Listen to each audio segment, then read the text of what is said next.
흔히 마태복음 24장의 말씀을 종말장이라고들 합니다. 마태복음 24장에는 여러분들이 잘 아시다시피 마지막 때 나타날 징조에 대해서, 그리고 마지막 때를 당한 성도들이 갖춰야 될 신앙의 상태에 대해서 말씀을 하고 있습니다. 오늘 저는 여러분과 함께 마태복음 24장 15절 이하에서 그리고 20절에 이르기까지 마지막 때를 당한 성도들이 갖추어져야 될 신앙의 상태에 대해서 말씀을 나누면서 또한 은혜를 나누기를 원합니다. 이 말씀들은 사실상 좀 해석되어지기가 어려운 부분들이 없지 않아 있습니다. 그래서 이 말씀은 말씀을 전한 자, 즉 해석자에 따라서 달리 전할 수도 있다는 것을 전제로 하고 이 말씀을 전하도록 하겠습니다. 이 말씀을 준비하면서 저는 이 말씀을 준비하지 않을 때도 마찬가지입니다만은 늘 성경을 볼 때 말씀이 깨달아지지 않은 부분들이 너무도 많이 있고, 목사이면서도 아직도 제가 깨닫지 못하는 말씀이 너무도 많아서 요한복음 14장 26절에서 보혜사 곧 아버지께서 내 이름으로 보낼 성령, 그가 너희에게 모든 걸 가르치고 내가 너희에게 말한 모든 것이 생각나게 하리라. 그리고 고린도전서 2장 10절에서 오직 하나님이 성령으로 이것을 우리에게 보이셨으니 성령은 모든 것 하나님의 깊은 것까지 통달하느니라. 이 말씀 붙들고 주야로 하나님의 성령께서 내가 말씀을 볼 수 있는 눈을 열어주시기를, 깨달을 수 있는 지혜를 주시기를 늘 기도하고 있으면서 또한 그 기도 중에 이 말씀을 준비했다는 것을 말씀드리면서 15절 그리고 16절, 그러므로 너희가 선지자 다니엘이 말한 바 멸망에 가진 것이 거룩한 곳에 선 것을 보거든 그때 유대에 있는 자들은 산으로 도망할지어다. 멸망에 가증한 것은 적그리스도라고 모든 분들이 알고 있습니다. 그리고 거룩한 곳, 거룩과 신이는 오직 하나님 한 분뿐이시기 때문에 거룩한 곳은 하나님이 임재하시는 곳이 거룩한 곳입니다. 하나님이 서 계셔야 될 곳에 적그리스도가 서 있다면 그야말로 거룩한 곳에 멸망에 가증한 것이 서는 것이고 이것이 마지막 때라는 것입니다. 이때 유대에 있는 자는 산으로 도망가라. 유대가 어디겠습니까? 이 시대를 말하면 유대에 있는 자들은 바로 예수를 구주로 영접한 하나님의 자녀들, 성도들을 얘기하고 있습니다. 그러면 산으로 얘기하는 것은 장소적인 산일 것인가? 이 시대에 만약에 환란의 때가 닥쳐오면 어떤 산으로 우리는 도망가야 될 것인가? 그래서 이 산의 장소적 의미와 또한 이 산이 의미하고 있는 뜻에 대해서 깊이 한번 생각해 봐야 될 것입니다. 이 유대에 있는 자는 산으로 도망가는 것은 이미 육적으로 이루어졌습니다. 로마의 베스파시안 장군이 AD 69년에 예루살렘을 공격해 올 때 유대인들이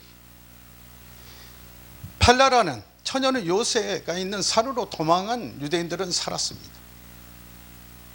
예수님께서 유대에 있는 자들은 산으로 도망을 했을 때 산으로 도망간 자들은 살았습니다. 그러면 그때 이미 이루어져 버린 유대인들을 향하신 그 말씀이 우리에게 지금 적용되겠느냐 말입니다.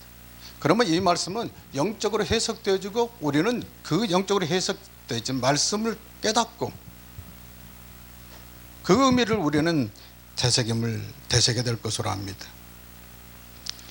산으로 도망하는 것은 과연 어떤 의미고 종말의 때 산은 어디라고 말씀하고 있는가? 이사야서 2장 2절에 보면은 말이래 여호와의 전의 산이 모든 산꼭대기에 굳게 설 것이요 모든 작은 산 위에 뛰어나리라 만방이 그리로 모여들 것이라고 그랬습니다. 산은 구약에서 보면은 하나님의 임재하시는 곳, 그리고 하나님의 말씀이 선포되는 곳, 이것이 대체적으로 산입니다. 모세를 호렙산에서 부르셨고 그리고 시내산에서 말씀을 주셨고 또한 계시록 14장 4천에서 계시록 14장을 보면은 14만 4천이 어린 양과 함께 서 있는 곳도 산입니다. 그리고 산은 피난처를 얘기하고 있습니다. 산으로 도망하는 얘기는 한란의 때 산으로 도망하는 얘기는 즉 피난을 하라는 얘기인데, 오늘 말씀에서 얘기하고 있는 산은 방금 말씀드렸다시피 하나님의 임재와 그리고 말씀이 선포되는 곳, 하나님이 산성입니다. 시편 18장 2절에서 여호와는 나의 반석이시요 나의 요새시요 나를 건지시는 이시요 나의 하나님이시요 내가 그 안에 피할 나의 밭이요 나의 방패시요 나의 구원의 뿌리시요 나의 산성이시로다. 그러므로 가장 안전한 피난처는 구체적으로 어떤 장소적인 의미가 아니라 우리가 그리스도 안에 있어야 된다는 것을 말씀하고 있다고 깨달을 수가 있을 것 같습니다. 그리고 굳이 장소적인 개념을 말씀한다면 하나님 말씀이 선포되어지고 있는 교회, 바로 교회가 말세에 피할 산임이라는 것입니다. 그리고 산은 영적인 차원의 높은 신앙을 얘기하고 있습니다. 마지막 때를 당하는 성도들은 영적으로 신앙이 높은 차원에 이르러 있어야 된다는 말씀을 산으로 도망가라고 말씀하고 있다고 그렇게 저는 이해를 합니다. 17절에 보면은 지붕에 있는 자는 집안에 있는 물건을 가지러 내려가지 말며, 유대인들의 가옥은 지붕이 평평합니다. 그 평평한 지붕 위에서 기도도 하고 말씀에 묵상들을 합니다. 그리고 지붕에서 밖으로 나가는 길이 있고 집 안으로 들어가는 곳이 있습니다. 사도행전 10장 9절에 보면 베드로가 지붕으로 기도하러 올라갔습니다. 그리고 누가복음 17장 32절에서는 예수님께서 이 말씀을 가지고 롯의 처를 생각하라고 말씀하고 있습니다. 롯의 아내는 여러분께서 잘 아시다시피 뒤를 돌아보다가 뒤를 돌아보지 말라는 말씀을 어기고 소돔에 두고 온 자기의 기금속 보석이라든가 가재도구라든가 이것이 생각나서 뒤를 돌아보다가 소금 기둥이 되고 말았습니다. 집안으로 내려가지 말라는 얘기는 지붕에서 기도하고 말씀을 묵상하다가 생활의 염려나 또한 물질에 다른 욕심으로 인해서 그 자리를 떠나지 말라는 것입니다. 기도의 자리, 말씀의 묵상해야 될 그러한 시간을 떠나서 생활의 염려나 다른 욕심의 자리로 옮겨가지 말라는 말씀입니다. 18절에서 밭에 있는 자는 겉옷을 가지러 뒤로 돌이키지 말지어다. 유대인들의 경작지는 성 밖에 있다고 합니다. 그래서 일터에 갈 때는 겉옷을 집안에 두고 가벼운 옷차림으로 가는데, 일하러 말다가 만약에 겉옷을 가지러 가면은 오고 가는 시간이 꽤나 소요된다고 합니다. 그런데 실질적으로 이렇게 밭에 가서 일하다가 옷을 가지러 가지 말라는 것이 이 시대를 살고 있는 마지막 때를 당하고 있는 우리 성도들, 즉 저와 여러분들에게 주시는 말씀의 의미가 정말 밭에서 일하다가 옷을 가지러 가지 말라는 뜻이겠느냐 말씀입니다. 겉옷은 이스라엘 민족들에게는 대단히 중요한 것입니다. 왜냐하면 낮과 밤의 기온차가 심해서 밤에는 겉옷이 없으면 안 됩니다. 그 특히 여행자들에게는 여행을 가다가 그걸 침구로 사용하는 것이 겉옷입니다. 그래서 겉옷은 굉장히 중요한 것입니다. 그런데 밭에 있다는 것은 일하는 중입니다. 이 밭은 영적으로 얘기하면 교회를 얘기할 수 있고, 밭에서 일한다는 것은 하나님의 일을 하고 있다고 말할 수가 있을 것 같습니다. 누가복음 22장 36절에서는 겉옷을 팔아서 금을 사라고 그랬습니다. 예수님께서 제자들을 파송하시면서 겉옷을 팔아서 금을 사라, 여기서 칼을 사란 말씀이 아닙니다. 검은 에베소서 6장 17절에 보면 성령의 검, 곧 하나님의 말씀을 가져라. 하나님의 말씀이 검입니다. 그러면 겉옷보다 더 중요한 것이 하나님의 말씀이라는 것입니다. 밭에 일할 때는 그 겉옷이 필요한 것이 아니라 하나님의 일을 때는 하나님의 말씀이 필요하다는 것입니다.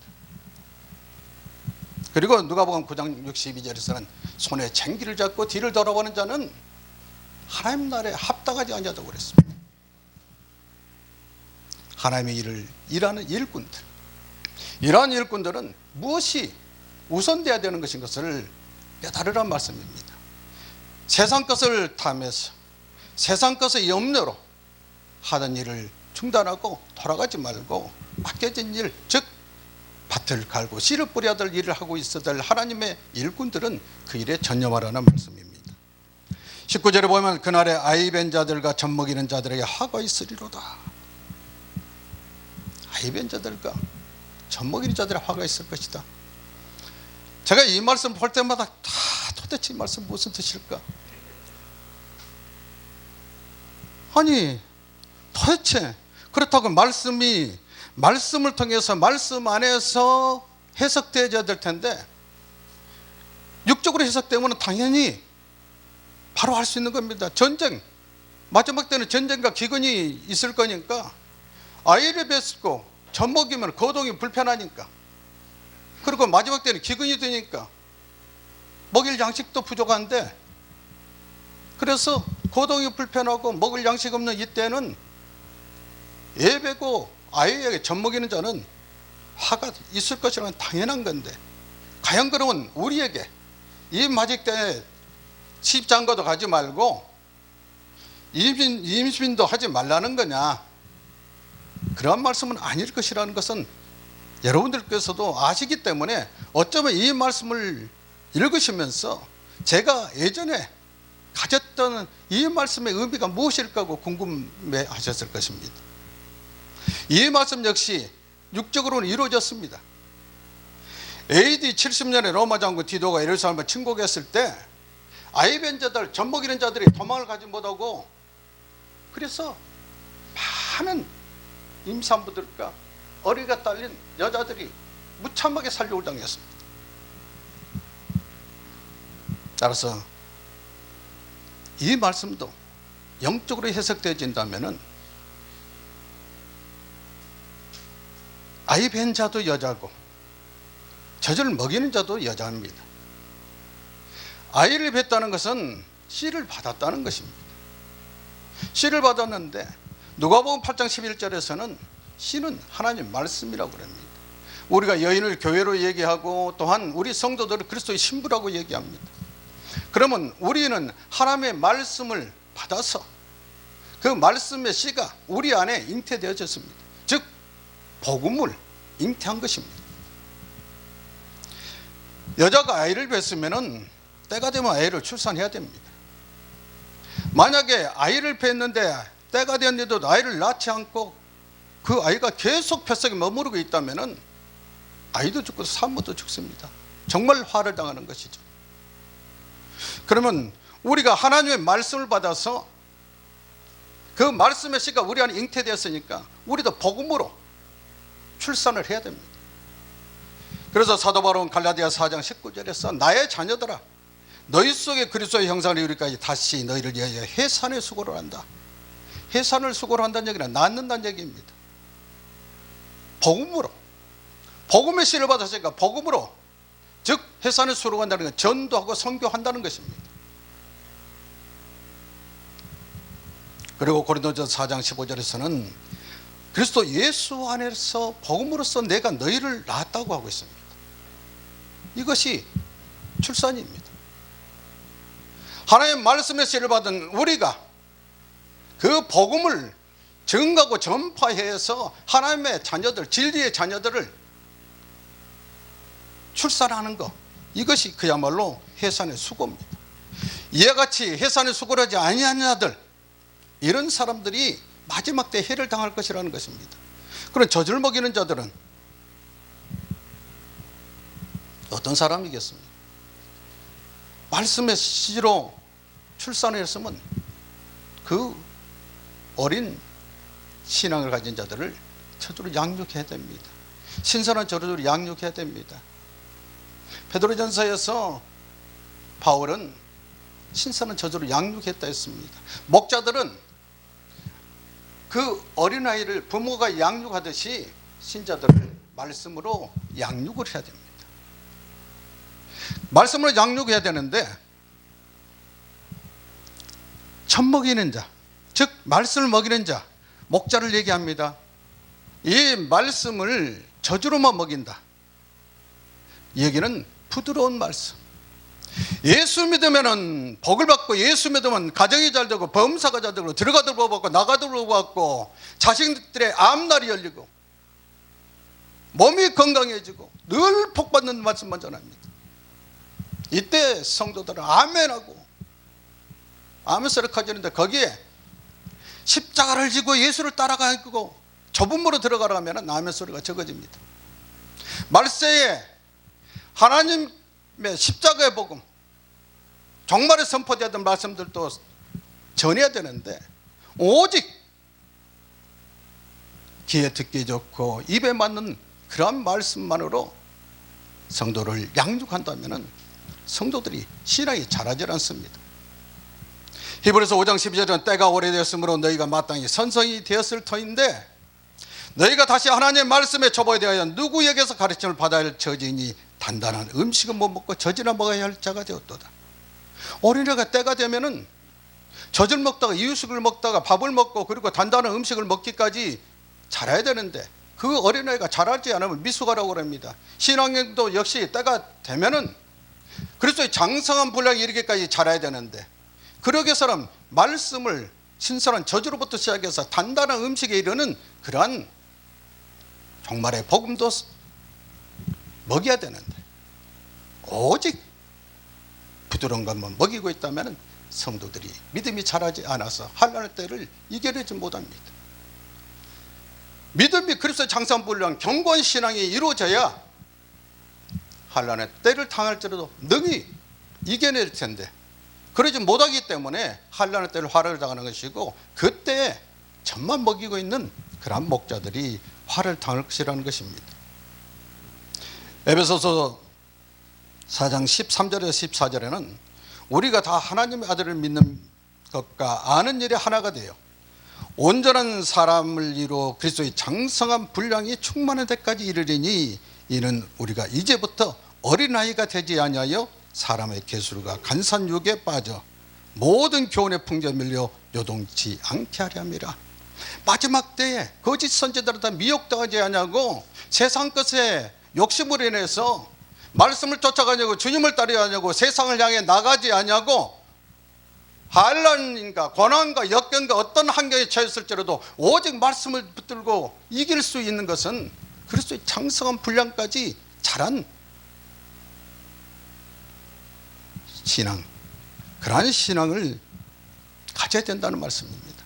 그러한 신앙을 가질 수 있도록 목자는 하나님의 말씀, 신선한 것, 즉 부드러운 것부터 시작해서 딱딱한 것까지 먹여야 될 것이고, 성도들 역시 편식을 하지 말고 하나님의 말씀을 온전히 다 받아들여서 소화할 수 있는 그러한 신앙의 상태를 말한다고 할 수 있겠습니다.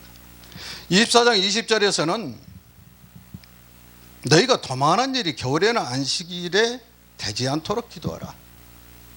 전쟁의 때 겨울에 전쟁이 나면 도망가기가 불편하겠죠. 당연히 길은 미끄럽고 질퍽대고 춥고,